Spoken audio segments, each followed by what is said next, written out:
2E0 Juliet Charlie Fox. This is 2 Echo 0 Romeo Papa Sierra. Back to you, Mark.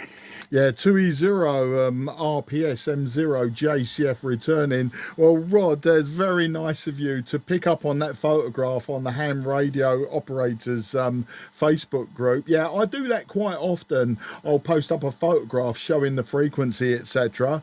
And it's always nice. It's almost like being my own personal DX cluster. You know, I sort of spot myself on several groups. I don't use DX clusters myself, although I do know I do get spotted fairly often on the clusters. I check every now and again, and when you search your own call sign, you can see how many people have spotted you, and it could be quite helpful, I suppose. It's just not for me. I prefer to do it the old-fashioned way and either listen for someone or just call CQ as I did today. But yeah, you're 5 and 9 plus 10 consistent. No great surprise, Rod, that you're on the doorstep. Rod, what you might want to try as well is on a Sunday morning at 10 o'clock. The Cray Valley always has a 2-meter FM network going, so it's between 10 and 11 on a Sunday morning, normally on 145.350. Frank G0 FDP is normally in the chair. He also runs the 4-meter net on a Friday evening, so it's worth thinking about. If you're thinking of joining the club, then that's worth thinking about. But great to get you on 10 meters AM, and your 50 watts is smashing in here, as I say. When you first called in, your accent actually threw me, and when you said 2E0, and I started writing it down, and I was thinking to myself, hang on a minute, is he a 2E0 or did I miss something? So apologies for that, but you're sounding good, sounding really good, Rod. 2E0RPS, this is M0 JCF. Yeah, QSL, Mark, 100% copy there. In actual fact, I did see your post about the net on 2 meters as well. I've also been on the web page where there is all the information about the net. At the moment, I don't have any equipment for 2 meters or for UHF. I did have it, but I cannot downsize. But I'm planning to at some point to get probably an HT, something to take around. So that's probably going to be the next. But thanks for letting me know. I think you guys also do a top band net, if I am correct.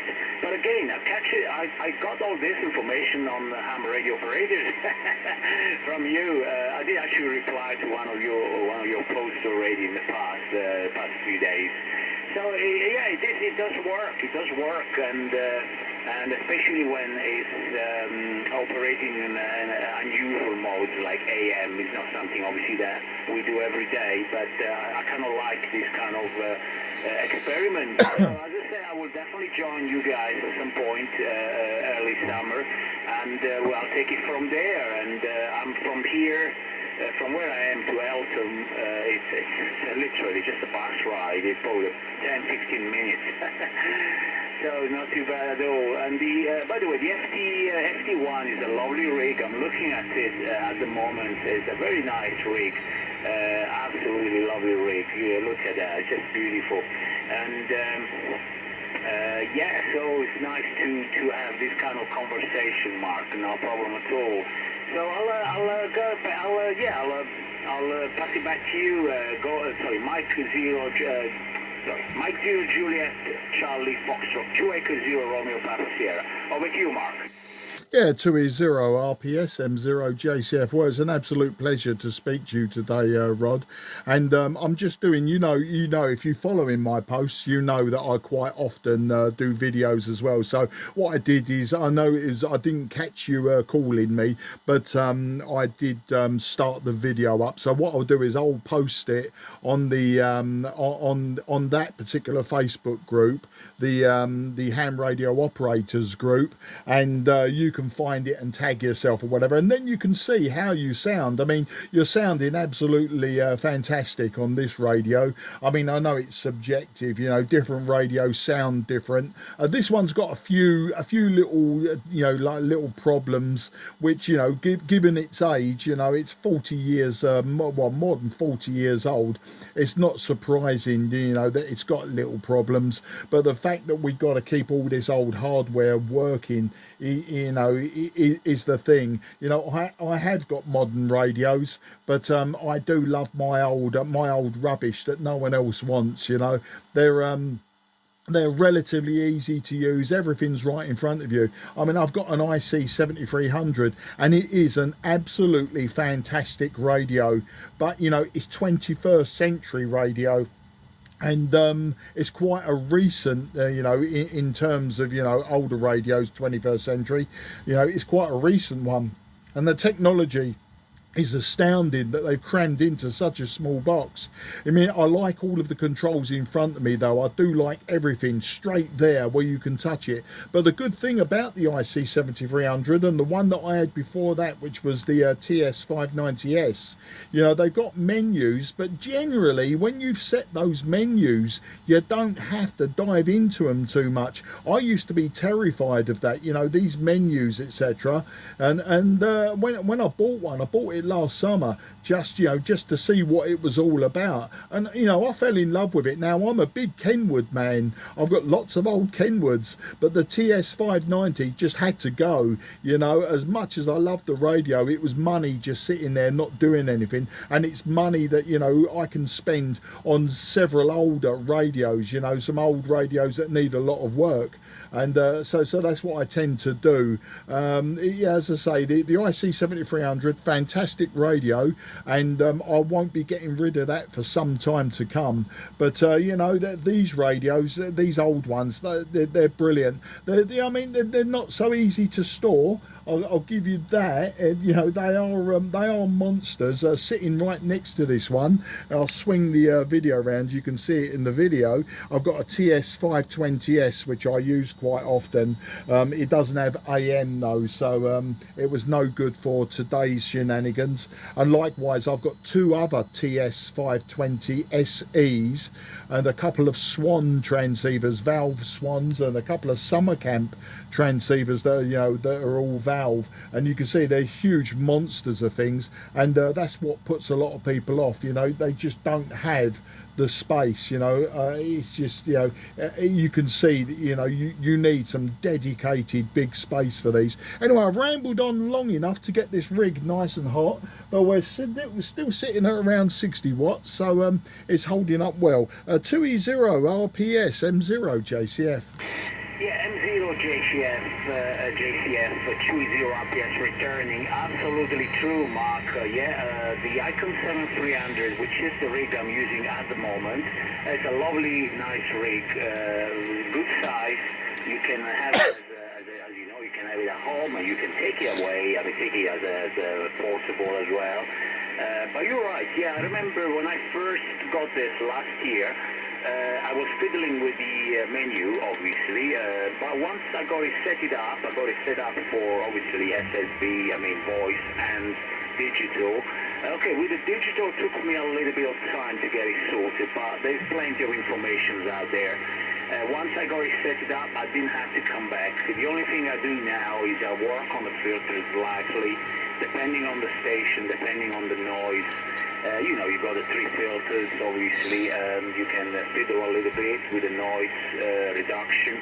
I put the noise reduction on the on one of the knobs, so I can use the rotary knob, the small one on the top. I can use that to add the level of noise reduction. So that makes it even easier. But actually on 10 meters at this moment, it's pretty clean compared to, well, definitely better than 40 meters. By the way, I'm on your page now, I mean on your QRZ page, so I know exactly what you're talking about. You definitely have a lot of equipment in there. I've had a bit of equipment, but I think you definitely have quite a lot in there. It's interesting. Lovely stuff, and I think this is actually a good time also to look for this type of equipment, because Most hams are now going for the modern rigs with waterfalls, and a lot of guys are selling the older rigs, which are very good. You know, some of them are pretty good for a very reasonable price. So it's a good time to buy as well. No worries, Mark. I will go clear now because I'm actually talking to you at the same time I've got food in my oven, so I don't know how that's going. I won't like anything to burn out.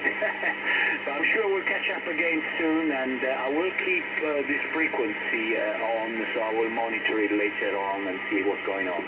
But I'm actually also following you on Facebook as well, so I can see any updates as you posted, no problem. Mike 0, Juliet, Charlie Foxtrot, 2 Echo 0, Romeo Papa Sierra. Over to you, Mark. Yeah, 2E0RPS, M0JCF. No problem, Rod. As I say, an absolute pleasure to speak to you today. Yeah, as I say, you know, it's horses for courses. You know, some people now, especially hams that have been hams a long time, you know, they've done it all. They've played with all the radios. Now what they want to do is just have one radio. They set it down, they set it up, they connect it to an antenna, and they just want to talk to people and tick those boxes, and that's absolutely fine. There are those hams that are quite happy with the keyboard attached to you know, the radio, and you know, they operate digitally. It's something I've not got into yet, but I will do. I most definitely will do. What I'm interested in doing first though is maybe some very slow data on the 137 kilohertz band, so right down there in the long wave, or maybe the 600 meter band. I might get involved in that with some very slow data.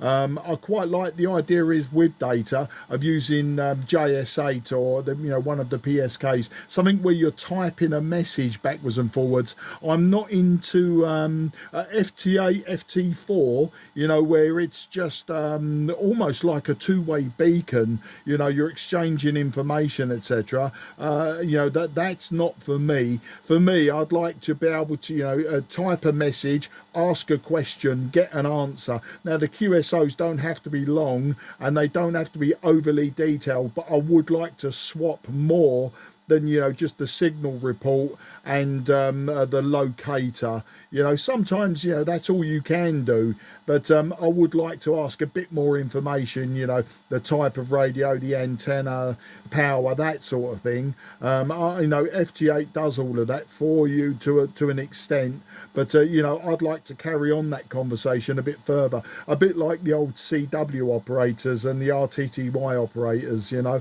I mean, I go back to having my own Creed 7E teleprinter connected to an old Marconi CR100 radio way back in the day, and I had my own homebrew converter so I could actually read amateur radio messages coming in, and I used it for quite some time until I run out of paper, and then that was it. So I then got rid of the teleprinter and that radio.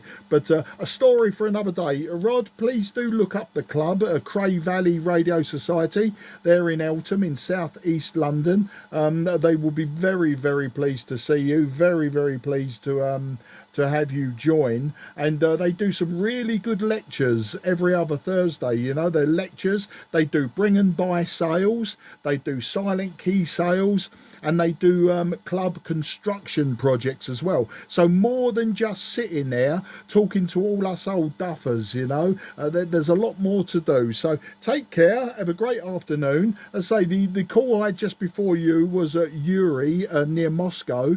He called in on AM, which was very nice. And then the only other long distance one I've had recently, I had someone in the USA come back to me on 29 megahertz AM. But yeah, not too much has been happening on AM for me, that is. During sporadic E, you normally find you'll get a lot more Europeans on 29 megs AM, but that's obviously seasonal, and probably the season won't start until April. Rod, I do tend to ramble a hell of a lot, so I'll let you go, and I'll speak to you very soon. And yeah, but thanks for following me again on Facebook. 2E0RPS, M0JCF, 73 old chap, and catch you later. Yeah, QSL Mark 100% copy. No problem at all. Yes, same as you. I'm the same with digital. I only do PSK or RETI. I like that kind of digital communication where you can exchange a bit more than just grid. You're right, I don't do any FT8 or FT4 at all, but for the same reason that you explained. But maybe one day I'll give it a try, we'll see. But anyway, no, but generally speaking, I do prefer to talk with the ham radio operators. That's the best. I mean, that's why is my primary form of communication with this hobby. Okay, Mark, thanks again for the information. As I say, I'm going to keep on this frequency. I'm going to check my food, the cooking, and then I'll monitor the frequency a little bit, and then I'll see what happens. But I can see on the waterfall, I can see a few other stations has appeared on the waterfall, so so maybe that's a good sign. Okay, Mark, all the best. 73, we'll catch you soon. Mike 0 Juliet Charlie Foxtrot 2 Echo 0 Romeo Papa Sierra. 73 for now, my friend. Yeah, 73s, Rod. Take care. Have a great Sunday. CQ10, CQ10, CQ10 AM, CQ10 AM. This is Mike 0 Juliet Charlie Foxtrot, Mike 0 Juliet Charlie Foxtrot, calling 10 meters AM. CQ.